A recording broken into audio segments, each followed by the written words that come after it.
Oke, sekarang saya akan mentutorialkan bagaimana kita cara mengecek nilai dari segala sensor di engine. Nah, yang pertama kita harus masuk dulu di Tektool, kita konekkan, dan dia sudah terbaca seperti ini. Ini di halaman pertamanya. Sasis ID-nya harus sama, perhatikan jenis truknya. Setelah itu kita masuk di tes.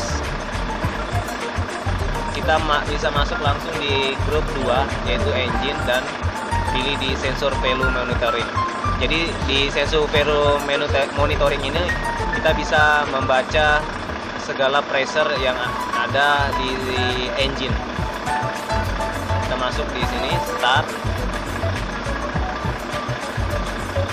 Ini jenis engine-nya D13A, kita pilih oke.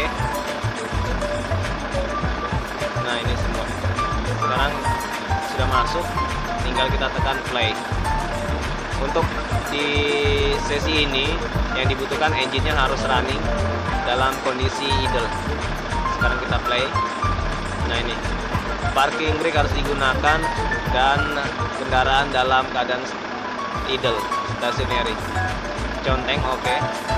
Nah, jadi ini terbaca semua sensor-sensor yang ada di engine, yaitu fuel pressure sensor, burst pressure sensor karena kondisi engine-nya diam jadi 0, intake manifold temperatur, oil pressure sensor, oil temperatur, oil level, coolant temperatur, atmosphere pressure atau ambient temperatur, atmosphere pressure, ambient temperatur, RPM engine, vehicle speed. Ini 0 karena kondisi truk dalam kondisi diam. Setelah itu fan speed dan crankcase pressure, berapa pressure-nya. Nah, ini semua terbaca, semua sensor yang ada di engine. Jika ada yang tidak terbaca, maka dia akan muncul tanda silang. Itu menandakan bahwa ada kerusakan di sensor maupun di electrical untuk ke sensor tersebut.